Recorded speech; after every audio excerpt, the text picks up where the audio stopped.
All right. So I am happy for those just tuning in to have Christine Clinton here with me.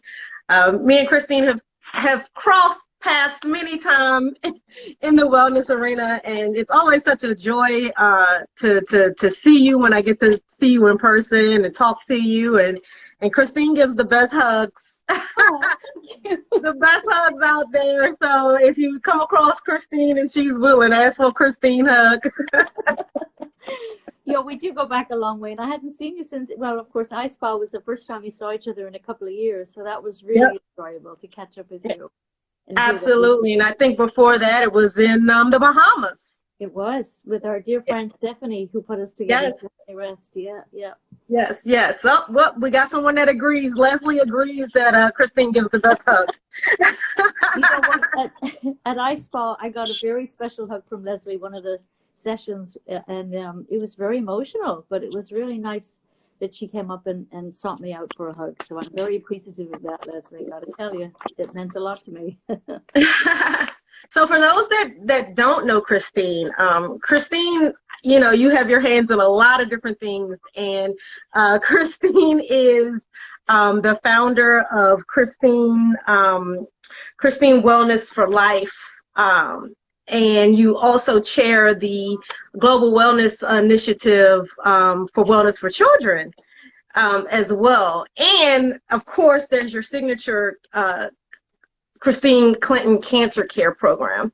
So those are just some of the many things that I know you're involved in, and I'm so happy to have you here to kind of help close out a mental health awareness month. And I wanted to just talk about a few different things because when we look at wellness as a whole, wellness encompasses your physical, your mental, and your emotional. And so, mental is just a piece of that, but the physical and the emotional all link in together. Yeah, they really do. And if I could just give a little background, because I don't want it to seem like I'm not sure what I want to do, so I'm doing all these different things, which is what my mother would say to me. Can you just do one thing? And I've always been that way. For me, really, the cancer care program started a long time ago. My husband was misdiagnosed with lung and liver cancer nearly 20 years ago.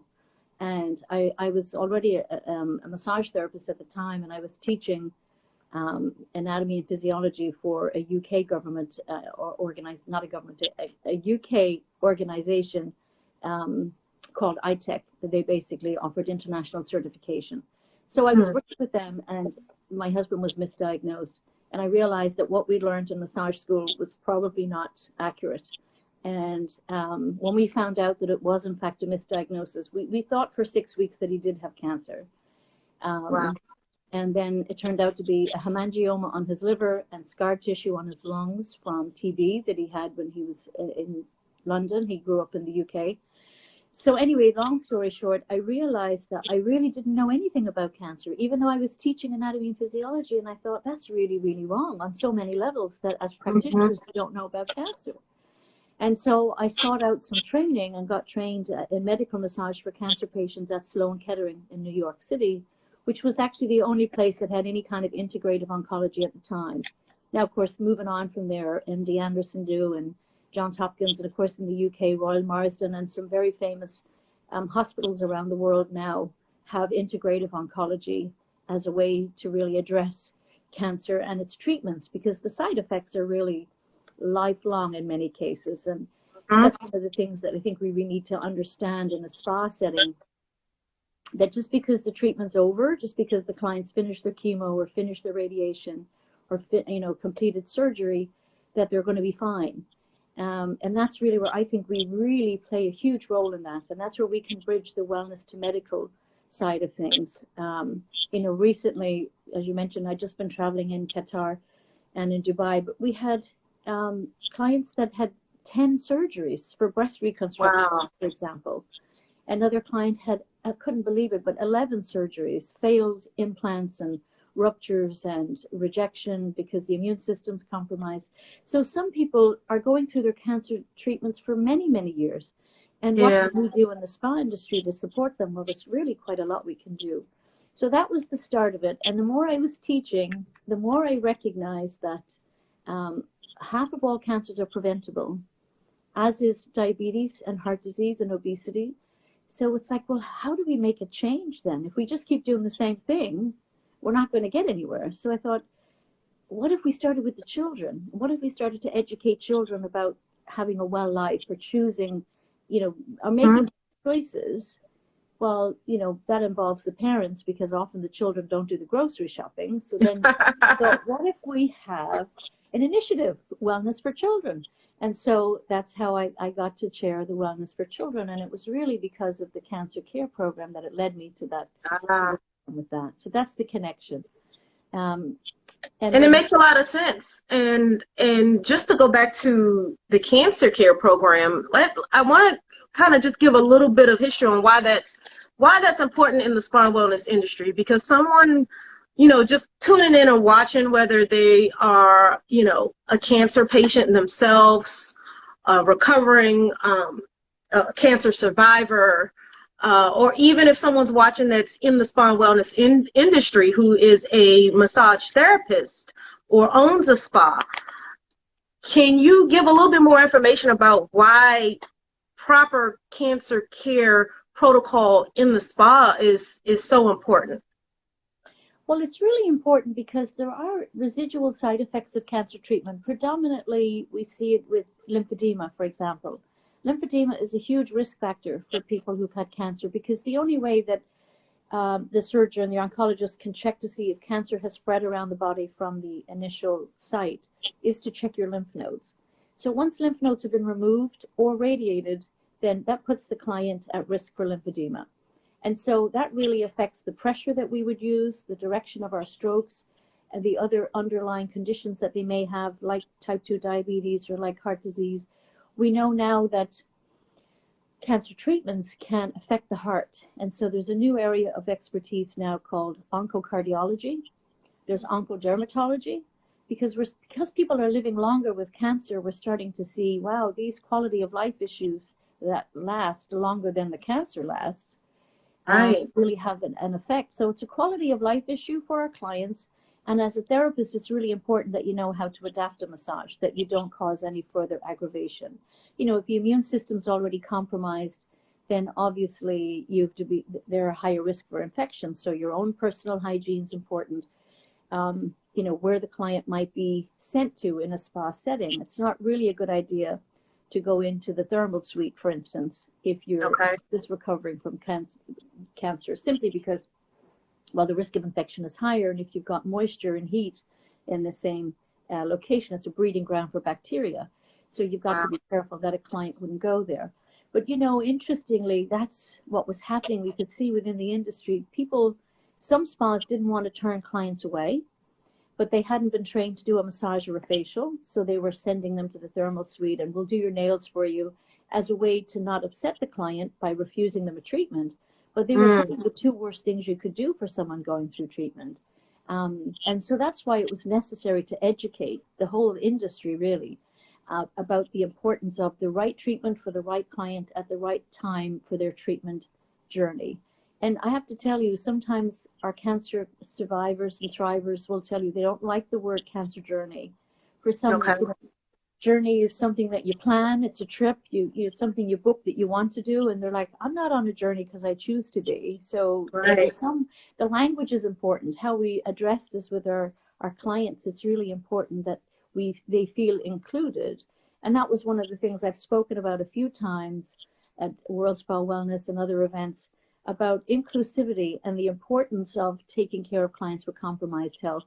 Because the facts are, 1 in every 2 people on the planet will get a diagnosis of cancer in their lifetime.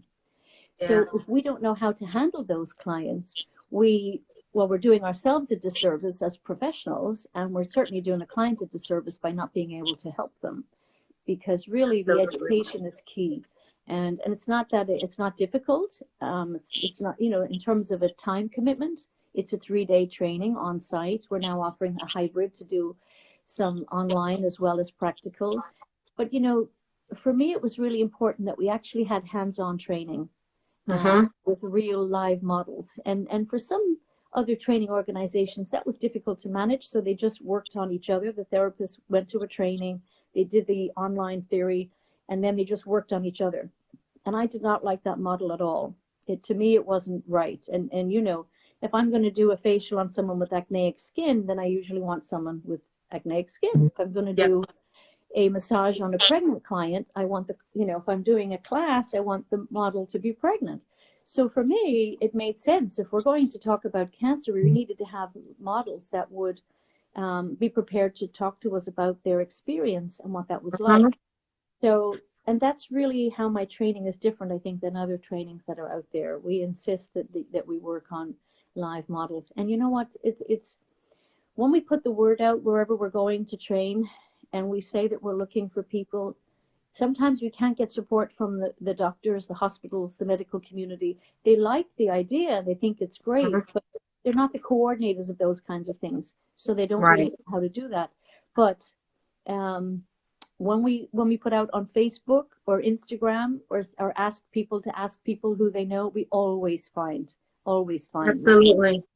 And I think that sometimes is the lack of communication, or the gap that we have, is there are resources out there, there are opportunities out there for individuals to share their experiences and their challenges that they're going through, and being able to still get help in that arena, or like you said, expand the spa and wellness industry so that they are being inclusive of those concerns and those experiences of people that are going through, whether it's cancer or other compromised health issues.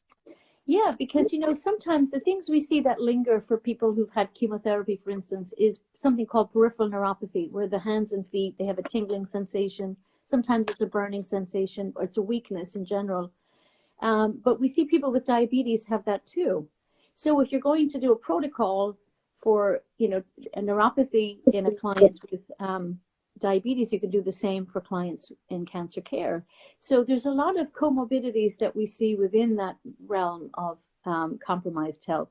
And I think, that's part of why I also wanted to have wellness for life instead of just cancer care, because I thought, we have a much broader scope here to help people to understand that we can really address some of their underlying conditions in a therapeutic way. And instead of just coming in for your 50-minute back, neck, and shoulder massage, or coming in for your 90-minute hot stone massage, we can actually really create a treatment that is totally bespoke and really for that individual. And in the training, that's what we set out to do. We want to create a decision tree for the therapist to say, okay, here's like 5 things that the client's presenting with. One is risk for lymphedema, one is lack of range of motion. Some women, particularly breast cancer, but they may have difficulty raising their arm above their shoulder. So something as simple as blow drying their hair, or picking up laundry, or holding their grandchildren, whatever it is, we see that there are challenges that are life limiting in some ways. And so just as simple massage techniques to help address those things, it's really changing. It's life changing because it improves their quality of life. And as a therapist, it makes us feel very grateful that we have an opportunity to help someone else. Absolutely. So what advice would you give to cancer patients or people that know individuals? I mean, I think anyone you talk to knows, whether it's them directly, someone in their family, a colleague, directly, has someone around them or knows someone around them that's been impacted by cancer. What advice would you give when people are looking to go to a spa to make sure that they are not doing more harm than good when they're going to that spa, if they are looking for a massage or a treatment, or they just need a day away, they've been through a lot and they want to do that for self-care experience for themselves, but at the same time you don't want to go in and like you said, come out with something worse than you went in with. So what advice would you give, or maybe questions that a consumer going into a spa could ask to make sure that they are getting the proper treatment protocols if they are dealing with cancer or some type of other compromised health? I think they could certainly start by asking, are any of the therapists trained in cancer care, or do they have any specialties, special modalities that they do for people with underlying health conditions? we've an organization that I'm proud to say I'm part of, is the SATCC, and it's called the Standards Authority for Training in Cancer Care. It's based in the UK. It's headed by Sue Harmsworth, who, has been in the industry for a very long time and very well respected. And she could see the need for having standards in training so that in addition to offering therapists and trainers that offer cancer care training and certification, they also have a list of therapists that have been trained. So what we're hoping to do is to expand it now, that you'd put in a zip code and be able to find somebody who's trained. So Spa Finders, I was talking to them at iSpa as well to see that they're interested in helping to do something like that. But I think the very least the consumer should ask when they're booking their appointment if there's any therapists trained in cancer care. I mean, sometimes it's called oncology, but that's another thing. When we talk to survivor groups and women's groups, they'll often say, I don't really want to go for an oncology massage. I'm finished my treatment. I had to go to an oncology department in the hospital. Yep. Now I want wellness. So don't call it oncology, call it therapeutic touch or call it cancer care. But yeah, they don't want to call it oncology. So it depends. Obviously we can't keep everyone happy with all of the language. We try to be as inclusive and as mindful as possible. But as much as possible, as I said, the language is important and how we address those clients so they don't feel any more marginalized than they have been in the past. Yeah, and I think, finding the correct language just comes along with listening, listening to those who have experienced it. And I think they will tell you a lot versus those who haven't, and then just trying to come up with your own language. So I think that's a key thing. You're listening and trying to make that change by listening to those that actually are going through it. So I hope everyone has found that information helpful. And thanks for sharing that background on cancer care, because like I said, some people may not have known just the background of it and why it's important. So I thank you for sharing that. Of course.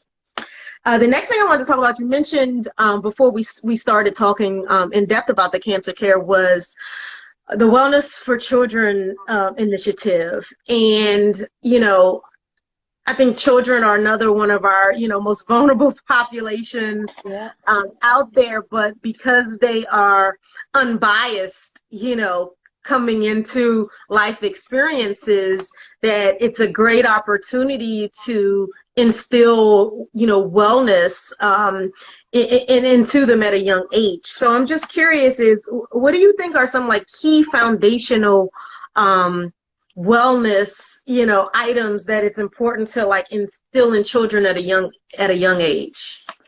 I think the first thing we need to know is that children learn the most lessons in life in the first 3 years of life, more than they'll ever learn for the rest of their lives.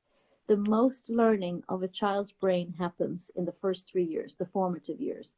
So what a child sees you doing and the activities that you do as part of everyday life with the children become lifelong habits. So for me, that was mind-blowing when I heard that the first time. I was trained with Dr. Sergio Pecorelli, who started the first 1,000 days of wellness. And, I did that training with Alina Hernandez and Dr. Pecorelli. But anyway, when I heard that you learn the most that you'll ever learn in your life in the first 3 years, I was like, holy smokes, I'm glad that I took the first 3 years of life for my boys. I took 3 years off. I had no idea when I did that. It just happened to work for our family. But so if we can work with the children early and make it part of their everyday life, so as simple as eating and sleeping, and the people you surround yourself with are really, that's the key. That's really, really the key. So for me, I thought, if we look at the numbers that we're dealing with now across the globe for mental health and the challenges that we see across all nations, not just the US, but the US has over 50 million Americans that have identified with having some kind of mental health issue. And half of them are not getting any kind of treatment. And that leads to many, many other concerns, as you can imagine. But 60% of our young people have described themselves as having some kind of depressive disorder. Wow. And you think about that, more than half of our young people are saying they're depressed. So again, when you peel that back and you think why and how, And we can see a direct connection now between the gut and the brain, the gut-brain axis, Mm-hmm. I call it. And, you know, the neuro uh, toxicity is something that we're seeing happening from forever chemicals and the air that we're breathing, the lack of nutrition in our soil, because the soil has been depleted of nutrition because it's being sprayed with chemicals. Yep. And we look at what's actually happening with, say, serotonin, which is our happy hormone, and that's actually made in the gut. So we used to think because it was a neurotransmitter that it was made in the brain, and we now realize that actually 80% of our serotonin is made in the gut. So if you're eating really bad food, you're going to have a really bad mood. And so we thought to ourselves, that's really, you know, that's a really interesting concept, because we can change our food quite easily. Yeah. And when I say that, I mean, look, you know, my children, of course, eat pizza and eat whatever, burgers and things, but we're at a point now where I have to say, as a family, we've made choices to eat organically. I think the biggest thing really is portion control. And I'm talking about in my immediate family with 2 boys, was making the decision to, you know, eat smarter, eat healthier, and certainly when it comes to routine is key for children. And having the same routine, the same cycle every day really helps your brain to manage the ups and downs of life, I suppose. So one of the things that we know COVID really affected mental health was because everybody's routine went out the window. Yeah. You know, there was no getting up at 7 a.m. and getting dressed and getting ready for school and brushing your teeth and brushing your hair. And just those rituals that we do every day are what helps our brain to stay calm.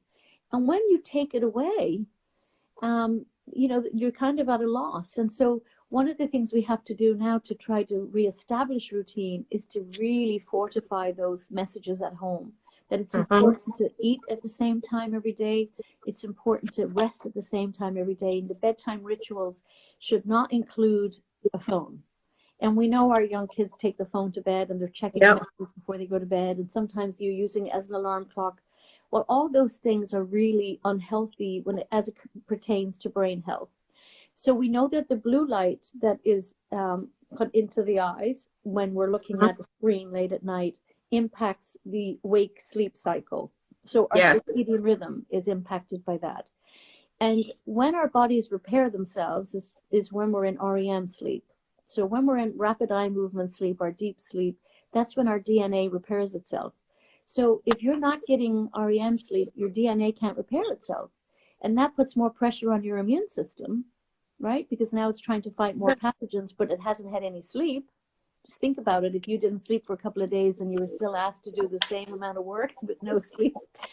So, you know, think about it in those terms, that your brain really needs to switch off and to have a good night's sleep. And 8 hours is pretty normal.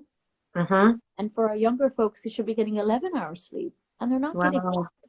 So, you know, they're getting interrupted sleep. And that leads into that cycle of depression and anxiety. And unfortunately, we're so caught up in the pharmaceutical solution that, you know, we've got children on medications for anti-anxiety and antidepressives. And it's like, actually, there isn't any condition that can't be helped by some fresh air and by getting outside in nature. We're seeing this happen all the time. And music is a great way to get out of your own head sometimes.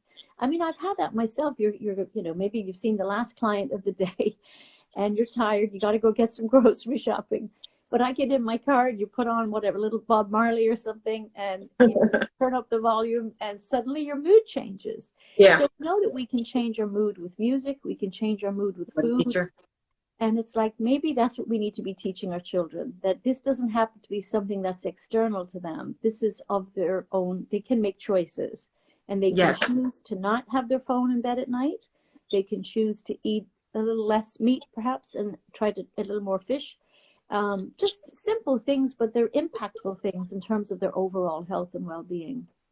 Yeah, and I love that you mentioned just going out in nature. Like I had that moment yesterday. I was in a conference most of the day yesterday on the computer, the blue light and everything, and I just felt a little off, and I said, let me just go outside, I took the cat outside, and we went outside and just getting that fresh air and decompressing makes a huge difference. And taking my shoes off, grounding with the earth, standing in the grass, that makes a big difference. And you don't realize it till you really disconnect and you do it. Because if you go outside and you still got your phone and you're outside but you're still on your phone or on your laptop, it's not really having the same impact, right? So It isn't. It's not the same. But when we look at things, so you were at iSpa. Look at some of the things that everyone was interested in. All the wellness technology. People wanted to know about having a deeper sleep. People wanted to know how music and sound could help them relax more. People wanted grounding mats. You could yes. lie on chakra mats. You could lie on, grounding mats. Because people are looking for those things. And it's because I think we've forgotten that we actually have an innate ability to heal ourselves. And the lifestyle that we're living nowadays, of course, is just go, go, go, go, go.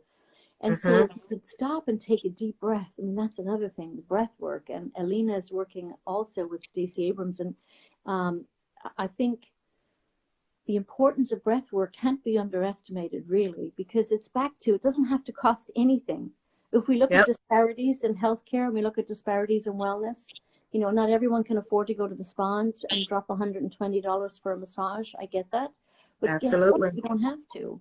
There's a lot you can do for yourself at home with just simple rituals. As I said, of breath work, just being mindful of your own breath and giving your child some quiet time, not being overscheduled. I mean, how Okay. many children have 3 or 4 activities after Yep. school now? You're Yeah. trying to make up for lost time. And the parents have, they're doing karate and they're doing Japanese and they're doing, it's like, come on, moms and dads. The kids are stressed too.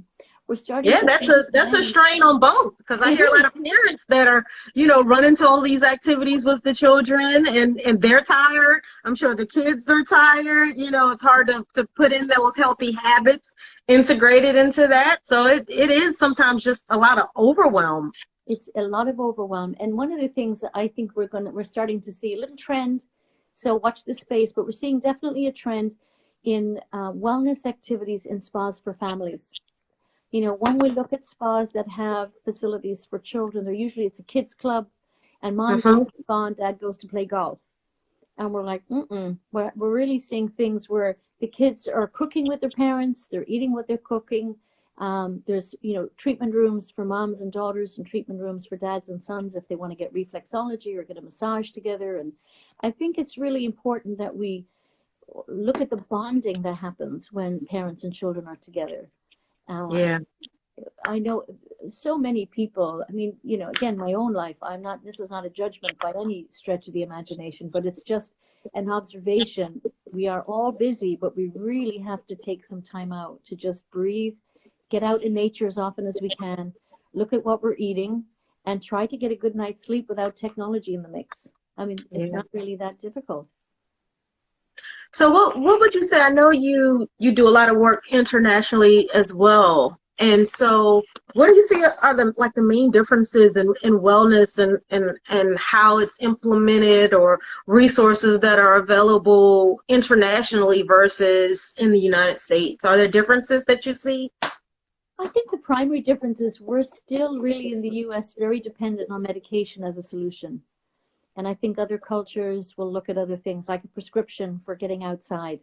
Um, we're starting to see GPs and general practitioners inviting people to take a break from their everyday life and make a 15-minute habit in the same way that you're supposed to take your ADHD medication at the same time every day.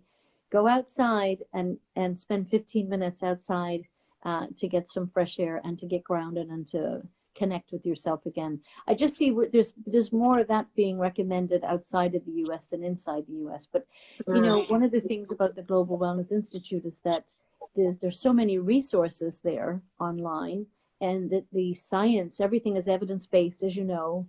I think there's a lot of resources there for parents to have a look at and see, particularly with the mental health initiative that Alina is the co-chair of, and Dr. Jerry Boddicker.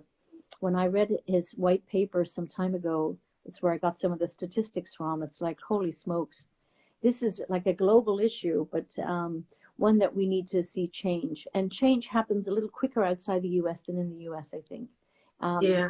And that's one of the differences, I would say. Okay.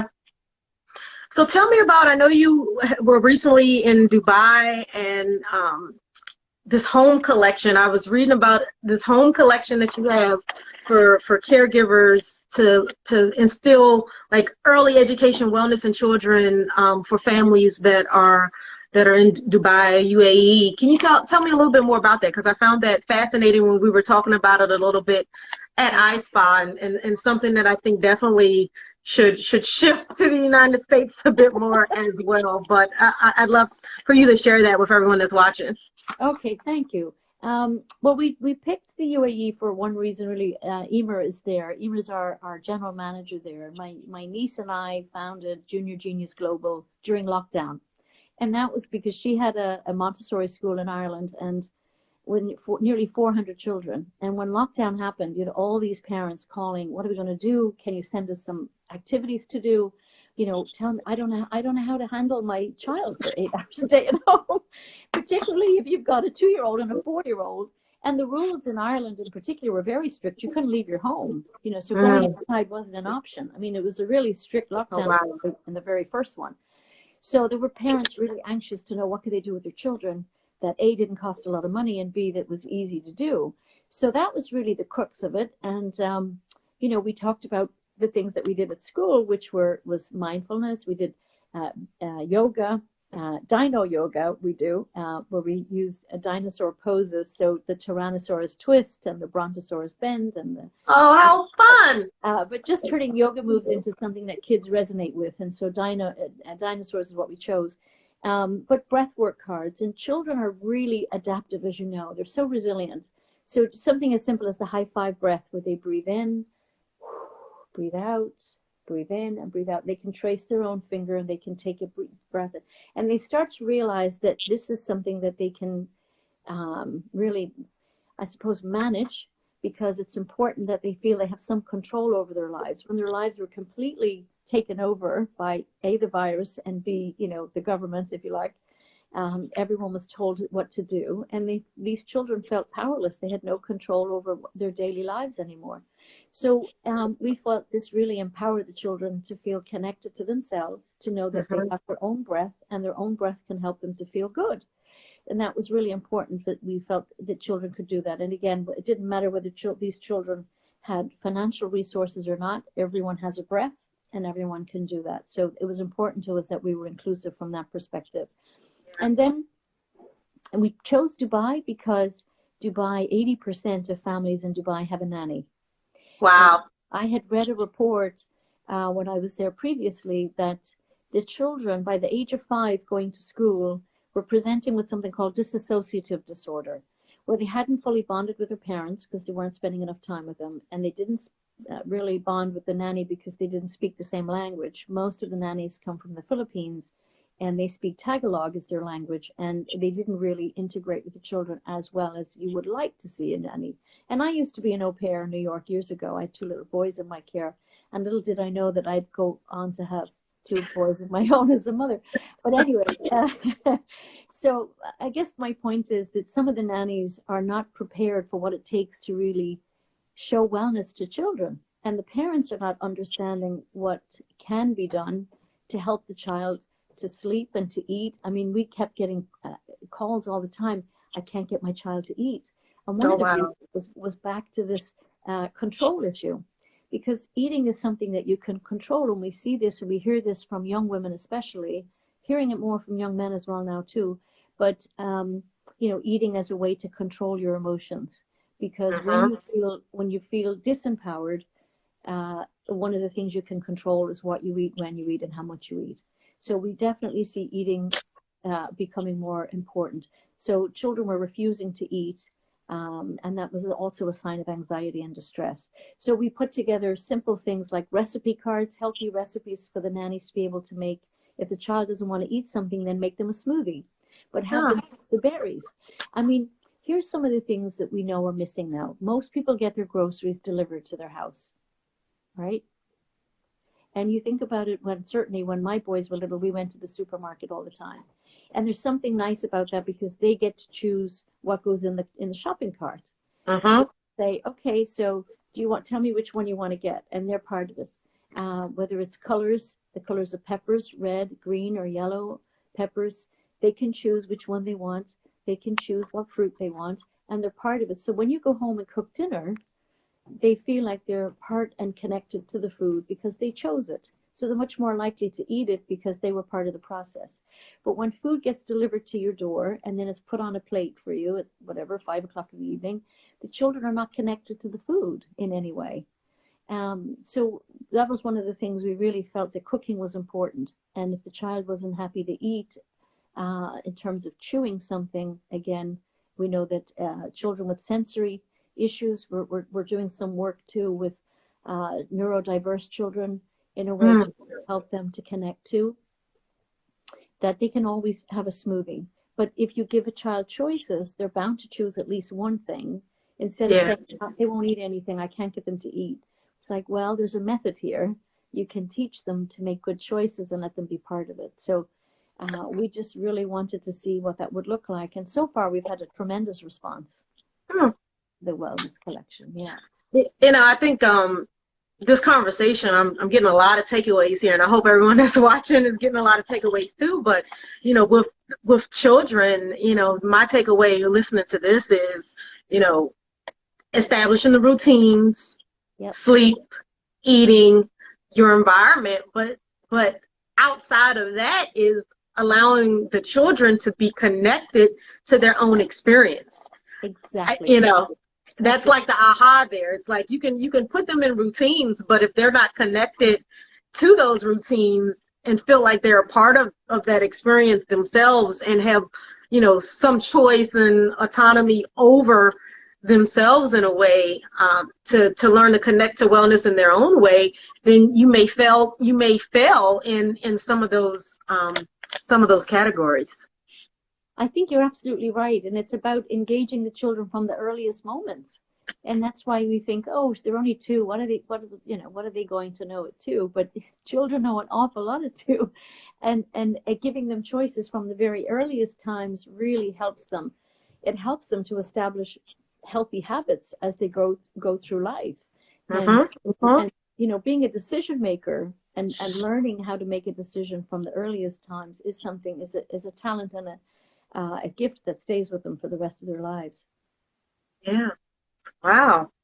So just to kind of start wrapping up a little bit, because I think we could go on probably for like hours, Christine. I think we could.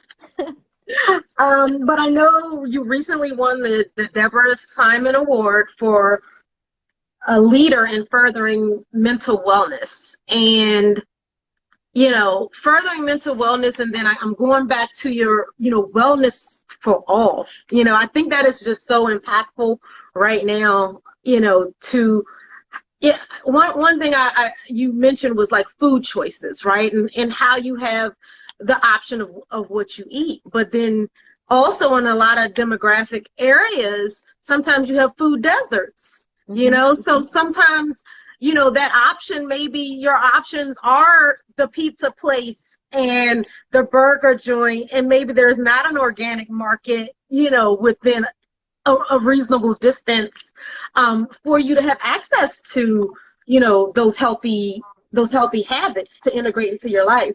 So I wanted to just talk a little bit about like wellness for all and wellness for life. And how do you see that we can begin, or what are the challenges to cultivating that culture of wellness for life and wellness for all? Yeah, well, it's a great question, and I wish I had a magic wand to make it possible for all people to be well. But the things with food in particular, and I worked with a food bank locally here, where I am in PA, and I could see that they made changes over the years about what you could donate and couldn't donate. For instance, you can no longer donate candy to the homeless shelter, not Okay. away from here. And they specifically ask now for things that are less processed. And I thought, well, that was a really good move. That's something I thought that was really helpful. I think that there are so many people around the world that want to help other people. That's a given. And the more I travel, the more I see that. There's much, much more that connects us than disconnects us. And I really think we forget that sometimes, particularly when we have horror situations happen like we just saw in Texas, for instance. But as it pertains to food, let's say, I think that there are food banks, and we can request the food banks to carry more healthy food. There are many, many organizations in the U.S. That will help, and particularly if for young people, if they are asking for specific types of foods, I think we're starting to see that they're much more open to offering more than just the pizza and the hot dogs and so on. And what we are also starting to see is younger people are more aware of how food makes them feel. So if they're gluten intolerant, for instance, or they have dairy intolerances, they're starting to recognize that if they want milk, they might want lactose-free milk, or they might want to have a gluten-free cereal or a gluten-free bar or whatever it is. But we're definitely seeing more fruits and vegetables showing up in shelters. And that's, I mean, for people who really don't have choices. What I am seeing too, though, is nearly every supermarket, from Giant to Kroger's to Robertson's, wherever part of the country that you're in, the organic section's getting bigger and bigger. They are, definitely. You can definitely find something. And foods that don't necessarily have to be organic to be good. I mean, you know, oranges and things that have a thicker skin, bananas, they don't have to be organic. But I think, you know, I think there's opportunity there. It's difficult for the parents. I get that sometimes. But there are things available if they really try to find it. It's there. Absolutely. Absolutely. So what else are you working on? You know, some of these initiatives that you're currently working on to help, you know, you have such a passion, I know, for children, for people with underlying, you know, health conditions. And like I said, it's all connected, your physical, your emotional, your mental. And you know, what's next? What's next for you? Well, in the short term, we actually have a study. We're working with Freddie Morose from Mindstream, and it's for music, for medicine. Music is medicine. So we've got a study with the children in Ireland to see. I'll send some pictures for you if you like to post them. But we're having the children listen to music and see if we can see a change in their behaviors, so the outcome is better. If you know, there's different genres of music. There's music for sleep, there's music for focus, music for play, and music for relaxation. And we were donated these wonderful headsets by Mark for children. And again, I'll send you some information about that if you like. But the study will just show the benefits for the child with focus. So we're working with neurodiverse families. We have children with autism. We have children with ADHD. We have children with Asperger's and children with sensory disorders. So anyway, what we're really trying to do is see how, instead of maybe popping a pill, maybe we could have a look and say, try this music for 15 minutes as a way to calm your child, or as a way to help your child focus. So that's really what we're hoping to do. And the BBC are going to film Junior Genius Global, Junior Genius in Ireland, the results of the study, and that's in June. I look forward to seeing that. And I got to meet Freddie and from Mindstream at iSpa. Oh yes, Darren as well. Yeah. Yep. Great. Yep. So, you know, I know you've mentioned it during this talk, a lot of resources for people. So when I post a replay, I'll be sure to share some of those links that may be helpful for individuals to check out, such as Global Wellness Institute.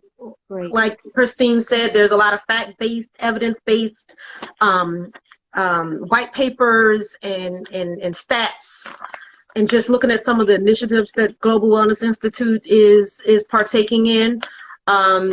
You mentioned also your cancer care program. So if Yeah. spas or therapists, are interested in bringing that training to their spa, I'll share that information as well. And then I will say with Mindstream, with the music, because we talked a lot about just finding simple things that are free that parents can look into doing with their children. I know Mindstream is on Spotify, because when I got back from iSpa, I found their Spotify playlist and played one of those sleep playlists so that I could get back from my jet lag from the time difference and everything. But just, like you said, music or going outside. It's just something simple that all of us, not just children, but us adults can do too. And just taking that, as the Spa Bunny says, take the time to take a time out, That's it. That's really what we need to do. We need to get back to ourselves, back to the simple things. As it being in nature, but surrounding ourselves with people that bring us joy. It's really important, the people that you spend time with. Yes. And staying hydrated, getting as much nutrition as you can, and getting a good night's rest. I think we'll all be doing a whole lot better with that. Yeah. So anyone that's still on, if you have any questions, I'm gonna open up the comments if you have any questions for Christine. If you don't, that's fine as well. But while for the folks that stay with us on here for the duration of the call, if you do have any specific questions, feel free to drop them in the comment box. And if you think of questions later, you can always message me and I'll get the question to Christine for you if you have any more specific questions for her. But otherwise, I just want to thank you so much, Christine, for joining me for these wellness confessions. I think people that did join us or that watched the replay will get a lot of golden nuggets out of this talk. Thank you. But I thank you. Thank you so much for sitting down and chatting with me. I know you've been traveling a lot, so it means a lot to me that you took some time out to join me on this Sunday morning. It was my pleasure. And happy Memorial Day weekend to everybody here in the U.S. that's listening. We've been honoring our military now. It's 154 years that Memorial Day weekend has been honored in this country. So I thought that was an interesting one. That it's that long that we've been taking time for our military families. It's that's one of the things I thought about when I was getting on here. When you look at the sacrifice that people make, particularly military families, to protect Americans, and then we think, what are Americans doing to protect themselves? I thought we need to really regroup here. That's what I felt. It's a profound moment in time, but I think America has a lot of work to do to get itself back on track, and just remember that we can be healthy. It doesn't have to cost money, but we can be healthy by taking care of our food choices, as we said, how much sleep we get, and who we spend time with. So absolutely. Well, thanks everyone. Thanks, Christine, and thank you for tuning in. Thank you. To Wellness Confessions, Confessions of a Spa Bunny. Bye, everybody. Bye.